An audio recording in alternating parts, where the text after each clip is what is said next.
Hello मेरे प्यारे दोस्तों, कैसे हैं आप लोग। आई होप आप लोग बढ़िया होंगे। दोस्तों आज के इस वीडियो में हम लोग बात करेंगे आरआरबी ग्रुप डी साइंस के जो 25 महत्वपूर्ण प्रश्न पूछे जाते हैं। दोस्तों मैं सबसे पहले आपको बताना चाहता हूं कि मैं भी आपके जैसा ही छात्र हूं और मैं आपको एक साइंस की एक ऐसी ट्रिक बताने वाला हूं, एक ऐसा प्रोसेस बताने वाला हूं जिससे आप अपनी ग्रुप डी के एग्जाम में आसानी से साइंस में अच्छा से अच्छा परसेंटेज या ऐसा से ऐसा नंबर लाएंगे। दोस्तों मैं बात कर लेता हूँ, पहले थोड़ा सा डिस्कस कर लेता हूँ इसके इंट्रोडक्शन के बारे में। दोस्तों देखो, सबसे पहले हम तो जानते हैं कि आरआरबी ग्रुप डी में हमें 100 क्वेश्चन आते हैं और 100 मार्क्स रहते हैं, ठीक है। जिसमें से हमें क्या होता है, सबसे महत्वपूर्ण होता है हमारा साइंस, क्योंकि आज के समय में आप देखते होंगे कि ग्रुप डी का एग्जाम जो है उसमें 25 नंबर की साइंस पूछी जाती है, यानी बचे 75 नंबर में सारी चीज़ें हैं और ओनली 25 नंबर में आपका जो है साइंस भरा हुआ है, टोटल साइंस। और ये 10th लेवल की ही साइंस होती है, कोई हार्ड साइंस नहीं होती। और फिर भी हम क्रैक नहीं कर पाते हैं। कारण क्या है कि हमारा जब साइंस लेवल है वो बहुत डाउन है, तभी हम क्रैक नहीं कर पाते। तो इसके लिए मैं एक नियम लगाया हूँ, एक रूल बनाया हूँ कि हम यूट्यूब के जरिए अपना खाली समय 10 से 20 मिनट निकाल कर सभी लोग पढ़ेंगे।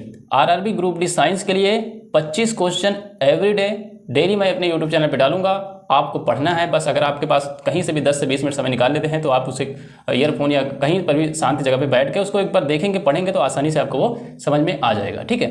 तो अब बात कर लेते हैं कि कितना सीरीज पर कितना क्वेश्चन पर बात करेंगे। तो यहाँ पर मेरा कुछ टारगेट रहेगा 1000 क्वेश्चन का, ठीक है। आपको मेरे साथ बने रहना है लगभग 1000 क्वेश्चन होने तक। कितना? 1000 क्वेश्चन, यानी 1000 क्वेश्चन मैं करवाऊंगा। आपको 1000 क्वेश्चन मेरे साथ करना है। अगर आप 1000 क्वेश्चन कर लेते हैं तो ये 25 नंबर आपको ग्रुप डी से ना लेने से कोई नहीं रोक सकता। बाकी के बचे 75 नंबर वो तो आपको पढ़ना ही पड़ेगा, क्योंकि उसमें आपको मैथ, रीजनिंग, जीके, जीएस सारी चीज़ें वहाँ पे मिलेंगी। लेकिन ये 25 नंबर बहुत इंपॉर्टेंट है दोस्तों। इसके लिए आप ज़्यादा नहीं 10 दिन मेरे साथ प्रैक्टिस कर लीजिए। 10 दिन में मैं आपको 1000 क्वेश्चन की सीरीज करवा दूंगा। और आप ही नहीं, जितने लोग हमारे साथ जुड़े रहेंगे वो पेपर देने के बाद जरूर आके बोलेंगे कि जी हाँ भाई, आपने जो सीरीज चलाई बहुत हेल्पफुल रही। तो चलिए शुरू करते हैं क्वेश्चन को बिना कोई देरी करते हुए।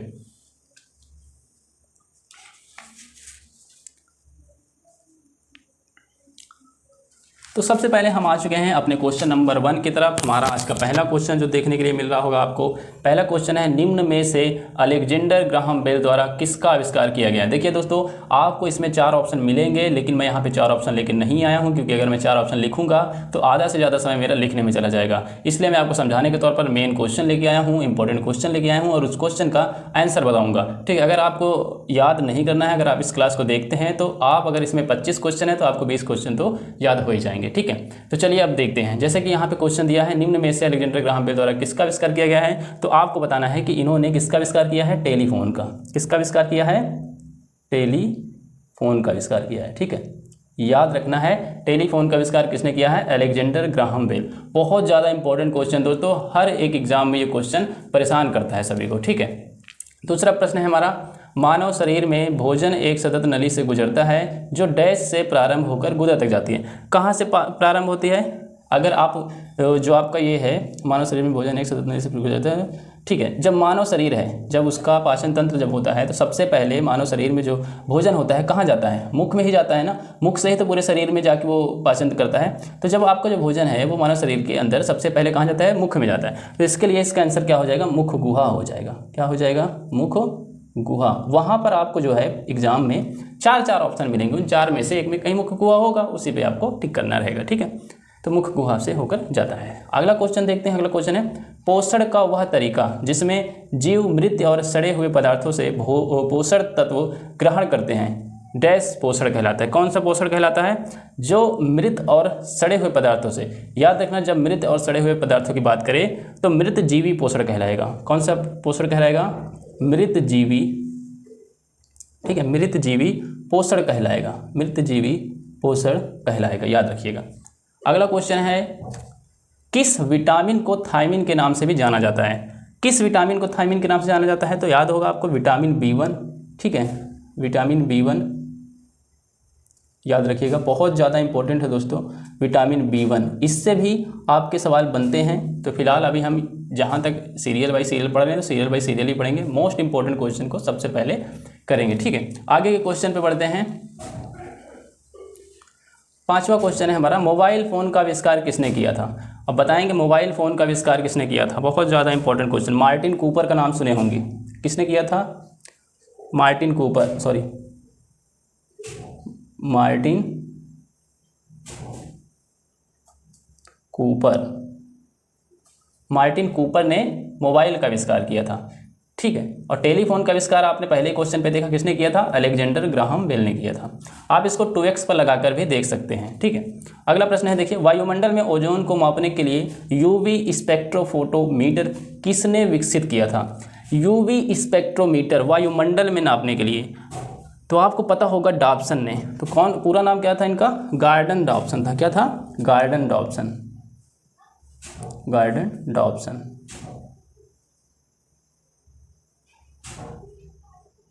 ठीक है। जो गार्डन डॉप्सन थे, इन्होंने क्या किया था, वायुमंडल में ओजोन को मापने के लिए स्पेक्ट्रोमीटर का आविष्कार किया था, ठीक है। अगला प्रश्न है हमारा, कोशिका की आत्मघाती थैलियाँ किसे कहा जाता है। कोशिका की आत्मघाती थैलियाँ किसे कहा जाता है, तो लाइसोसोम को। किसको,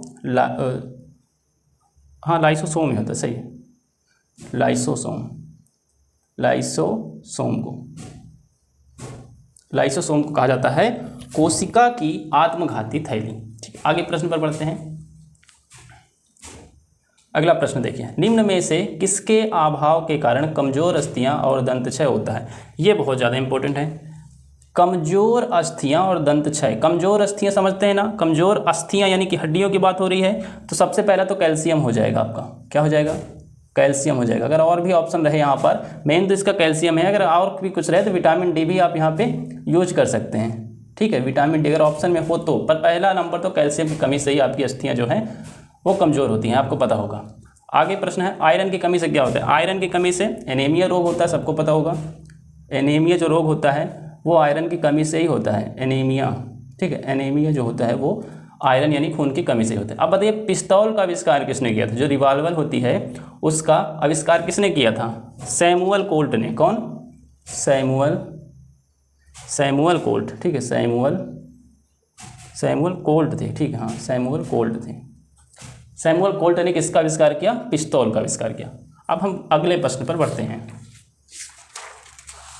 टोटल हम यहाँ पर जो आपको बताने वाले हैं, टोटल हम 25 क्वेश्चन करेंगे, जो कि आपको एक सेट में 25 नंबर मिलते हैं आपको। ग्रुप डी में अगर आप पहला पेपर देते हैं तो वहाँ पर 25 नंबर की आपकी साइंस पूछी जाती है, तो 25 नंबर का वीडियो हम एक क्लास में करेंगे, ठीक है। 25 नंबर का वीडियो हम एक क्लास में करने वाले हैं। चलिए अगला प्रश्न आ जाता है हमारा, एक अधिक कोशिकाओं से बने जीवों को आप क्या कहते हैं। भैया एक अधिक यानी एक से अधिक कोशिकाओं से बने जीवों को बहुकोशिकीय जीव कहा जाता है। क्या कहा जाता है, चलिए मैं पेन बदल लेता हूँ। बहुकोशिकीय, ठीक है, बहुकोशिकीय जीव कहा जाता है। क्या कहा जाता है, बहुकोशिकीय जीव। कलर समझ में आ रहा होगा, बहुकोशिकीय जीव कहा जाता है। अगला प्रश्न है, डैश कार्बोहाइड्रेट, प्रोटीन और वसा के पूर्ण पाचन का स्थल है। क्या है भैया कार्बोहाइड्रेट, प्रोटीन और वसा का पूर्ण पाचन, बताएंगे। छोटी आंत। क्या होती है, छोटी आंत जो होती है आपकी, वही होती है इन सभी का पूर्ण पाचन का स्थल, यानी स्थल जहाँ पे ये पूर्ण पाचन करते हैं, छोटी आंत, ठीक है। अगला प्रश्न है, थॉमस क्लिफर्ड अल्बर्ट जो हैं वो किसके आविष्कार से जुड़े हुए हैं। तो इन्होंने क्या आविष्कार किया, कुछ लोग कहते हैं क्लिनिकल थर्मामीटर, लेकिन जो एग्जैक्ट इसका आंसर निकल के आता है वो आता है एक्सरे मशीन का, ठीक है, एक्सरे मशीन का। लेकिन इस पर बहुत से डाउट्स हैं कि क्लिनिकल थर्मामीटर का आविष्कार इन्होंने किया है, लेकिन एक्सरे मशीन का भी आविष्कार पर इनके जो है आंसर आते हैं, याद रखिएगा। अगला क्वेश्चन है, व्हीट स्टोन ब्रिज का व्यवहार किसे मापने में किया जाता है। व्हीट स्टोन, याद रखिएगा, व्हीट स्टोन की बात करें तो प्रतिरोध आएगा आपका आंसर। क्या आएगा, प्रतिरोध नापने में किया जाता है, ठीक है, प्रतिरोध नापने। अगला है, आवर्त के नियम की खोज किसने की। अब भैया बहुत ज़्यादा इंपॉर्टेंट भी नहीं है और इजी भी है आपके लिए। आवर्त के नियम की खोज मेंडलीव, नाम सुने होंगे, नहीं सुने थे क्या, मेंडलीव हो जाएंगे आपका इसका आंसर, ठीक है, मेंडलीव, ठीक है। आगे प्रश्न पर बढ़ते हैं। देखिए अगला प्रश्न है हमारा 16 नंबर, एक सांद्र अम्ल को तनु करने के लिए हमें क्या करना चाहिए। तो इसके लिए भैया थोड़ा सा दिमाग लगाना है कि जो अम्ल होता है उसको तनु करने के लिए हम अम्ल को क्या करते हैं, अम्ल को धीरे धीरे क्या करते हैं, धीरे धीरे, 2 बार लिखिएगा, धीरे धीरे क्या करते हैं, पानी में मिलाते हैं। किसमें, पानी में मिलाते हैं, या मिलाना चाहिए, चाहिए है तो चाहिए, ठीक है, ये ऑप्शन में मिलेगा आपको। अगर कह दे कि एक सांद्र अम्ल को तनु करने के लिए हमें क्या करना चाहिए, तो अम्ल को धीरे धीरे किस में मिलाना चाहिए, पानी में मिलाना चाहिए। अगला प्रश्न देखिए, मंदता की अंतर्राष्ट्रीय इकाई, मंदता की एसआई इकाई बतानी है, ठीक। अंतर्राष्ट्रीय इकाई क्या हो जाएगी, मीटर प्रति सेकेंड स्क्वायर, या तो फिर आप लिख सकते हैं मीटर, उस तरीके से आप लिख सकते हैं जैसे कि मीटर प्रति सेकेंड -2, लेकिन अब उसको वैसे लिखेंगे तो ये इस तरीके से हो जाएगा, ठीक है। चलिए अब हो जाएगा, हिंदी में लिखना चाहें तो मैं हिंदी में लिख देता हूँ, जैसे मीटर प्रति सेकेंड स्क्वायर, ठीक है। किसी भी तरीके से लिख सकते हैं आप, लिखना आपको है। अगला प्रश्न देखिए, निम्न में से किस युग्म की एसआई इकाई ये समान है। देखिए वहाँ पे ऑप्शन होगा, मैं यहाँ पे ऑप्शन लिखना भूल गया था। तो अगर पूछ लेने में किस युग्म की एसआई इकाई समान होती है, समान की बात हो जाए तो आप लिखिएगा इसमें या आंसर लगाइएगा कार्य और ऊर्जा की इकाई, ठीक है। कार्य और ऊर्जा की इकाई जो होती है ना वो समान होती है, कार्य और ऊर्जा की इकाई, याद रखिएगा, बहुत इंपॉर्टेंट है। सभी एसिड के लिए आम तत्व हैं, सभी एसिड के लिए आम तत्व हैं। यहाँ पर भी ऑप्शन का प्रयोग किया गया था, तो इस पर अगर आप फोकस नहीं कर पा रहे हैं तो कोई ज़रूरी नहीं इस पर फोकस करना, बट इसका आंसर होगा हाइड्रोजन, ठीक है। ऑप्शन होता तो आपको ज़्यादा समझ में ये वाला क्वेश्चन आता, पर इसका आंसर हो जाएगा हाइड्रोजन, याद रखिएगा। बस मैं कर दे रहा हूँ, कोई दिक्कत नहीं आपको। अगला क्वेश्चन देखिए, निम्न में से किस गैस का ऊर्जा मान या कैलोरी मान सबसे अधिक होता है। तो सबसे अधिक भैया हाइड्रोजन का ही होता है, किसका, हाइड्रोजन का ही होता है सबसे अधिक कैलोरी मान, याद रखिएगा। कैलोरी मान सबसे अधिक किसका होता है, हाइड्रोजन का। बचे हमारे 5 प्रश्न और उसको भी कर लेते हैं। चलिए 21 क्वेश्चन देखिए, निम्न में से किसका ऊर्ध्वपातन किया जा सकता है, किसका ऊर्ध्वपातन किया जा सकता है। तो अमोनियम क्लोराइड का किया जा सकता है, किसका, अमोनियम, चलिए क्वेश्चन को बदल लेते हैं पेन, अमोनियम क्लोराइड, ये आपके ऑप्शन पर निर्भर करता है। क्लोराइड अगर यहाँ पर आपको कपूर दिखे तो कपूर से भी कर सकते हैं, ठीक है, याद रखिएगा। चलिए आगे प्रश्न पे बढ़ते हैं। द्रव के ठोस में परिवर्तन की प्रक्रिया को क्या कहा जाता है। द्रव के ठोस में परिवर्तन की प्रक्रिया को क्या कहा जाता है, यानी जो द्रव है उससे ठोस में परिवर्तन की प्रक्रिया, यानी पानी से आपको बर्फ़ बनाना है, पानी से आपको, द्रव होता है पानी और ठोस होता है आपका जो है बर्फ़, तो आपको पानी से बर्फ़ बनाने के लिए आप क्या करते हैं, फ्रीजिंग करते हैं ना, फ्रीज में रखते हैं तभी तो बर्फ़ बनता है, तो फ्रीजिंग करते हैं। हिंदी में उसे कहते हैं हिमीकरण, क्या कहते हैं, हिमीकरण, इंग्लिश में आपको फ्रीजिंग कहते हैं, ठीक है, फ्रीजिंग। चलिए विलवणीकरण या डिसैलिनेशन क्या है, इसके बारे में बताना है। तो इसमें लिख सकते हैं, यह एक ऐसी प्रक्रिया है, यह ऐसी प्रक्रिया है जिसमें नमकीन पानी से खनिज पदार्थ को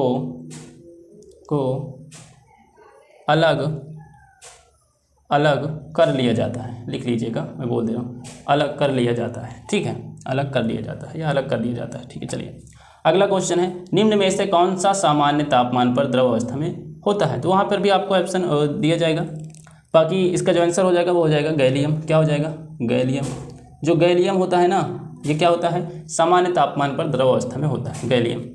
अगला और लास्ट क्वेश्चन है, निम्न में से किसकी विशिष्ट ऊष्मा क्षमता अधिकतम है। सबसे ज़्यादा ऊष्मा क्षमता किसकी ज़्यादा होती है, जल की, जिसे आप लोग वाटर कहते हैं, पानी कहते हैं। तो निम्न में से किसकी विशिष्ट ऊष्मा क्षमता अधिकतम है, तो जल की। तो इसी के साथ हमारे 25 के 25 क्वेश्चन जो है वो सॉल्व होते हैं। आपको ग्रुप डी के एग्जाम में 25 क्वेश्चन साइंस के देखने को मिलेंगे, जिसका बहुत ज़्यादा वेटेज रहता है साइंस में। अगर आप अच्छा नंबर लाते हैं तो आप ग्रुप डी क्लियर कर सकते हैं, इसलिए ग्रुप डी के लिए साइंस बहुत ज़्यादा इंपॉर्टेंट है। इसलिए आप जो है ग्रुप डी में साइंस का बहुत बड़ा महत्व है, तो आप बहुत अच्छे समय से साइंस की तैयारी करिए, साथ में अदर तैयारी भी आप करते रहिए। बाकी साइंस तो आपके लिए हेल्पफुल मैं करवा दूँगा। तो वीडियो पसंद आए वीडियो को लाइक करें, चैनल सब्सक्राइब करें।